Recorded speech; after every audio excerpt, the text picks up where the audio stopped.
Example 17, find the value of 1/2 into 3 plus 1/3 into 4 plus 1/4 into 5 plus 1/5 into 6 plus 1/9 into 10.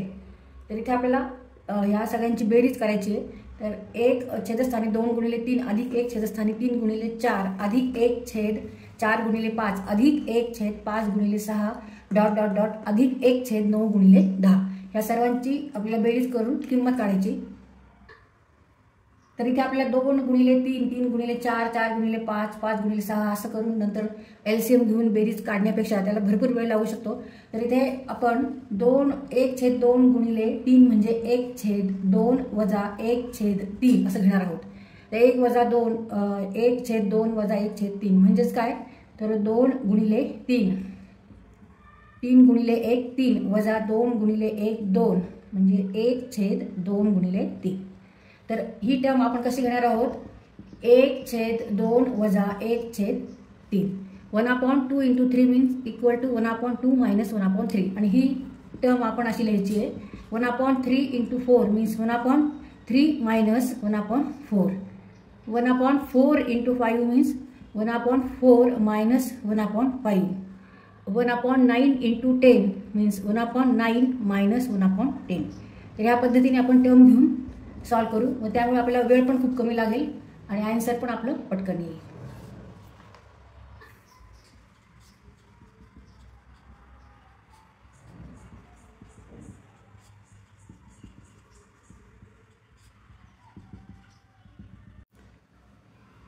One 1/2 into 3 plus 1/3 into 4 plus 1/4 into 5 plus 1/5 into 6 1/6 into 7 plus 1/7 into 8 plus 1/8 into 9 plus 1/9 into 10.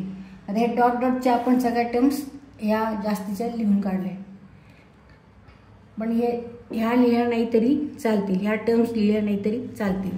त्याऐवजी आपण इथे फक्त dot dot टाक.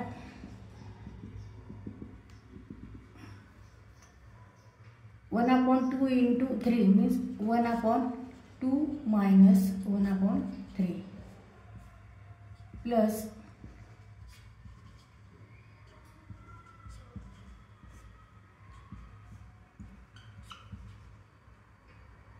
minus 1/5 plus 1/.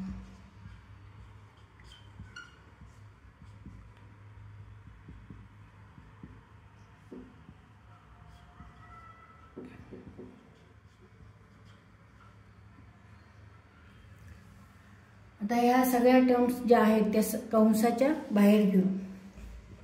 Remove brackets. therefore 1/2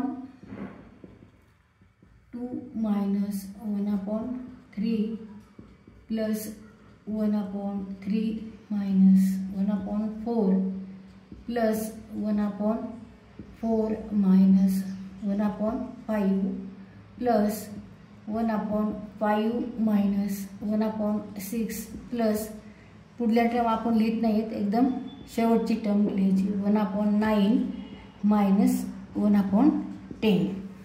त्याच्यामध्ये काय काय delete होतं, cancel होतं ते बघायचं आपल्याला. इथे 1/2 आहे मायनस 1/3 प्लस 1/3 इक्वल टू 0 येणार आहे.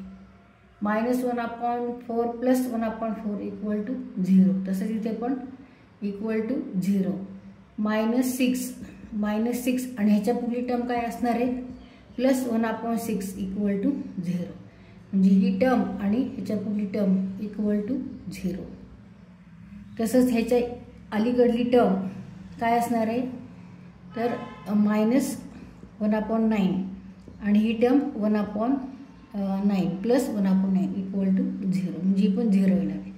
पण आता ह्याच्या पुढे कोणत्याच टर्म्स नाही आहेत, मग इथं स्टॉप झालेले आहे. मग आता remaining terms are half and minus 1/10. Half minus 1/10. मग आता इथे 2 आणि 10चा एलसीएम. LCM of 2 and 10. 10 घेऊ आपण. 10 10 2 जा 10 1 जा 10. 10 1 जा 10 अँड 2 5 जा 10. 10 1 10 आणि 2 5 10. 5 गुणिले 1 5 × 1 5 मायनस 1 × 1 1 गुणिले 1 1. 5 वजा 1 म्हणजे 4.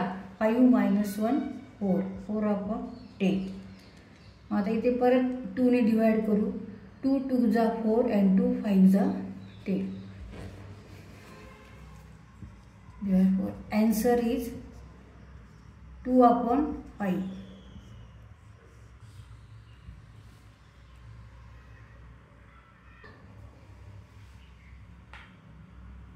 हे पण आन्सर आहे आणि हे पण आन्सर आहे. ह्याला आपण फक्त काय केले, ह्याचा शॉर्ट फॉर्म घेतलाय, सिम्प्लिफाय करून 2/5 घेतले. दोन्ही न्यूमरेटरला डिवाइड केले आणि डिनॉमिनेटरला पण दोन्ही डिवाइड केले.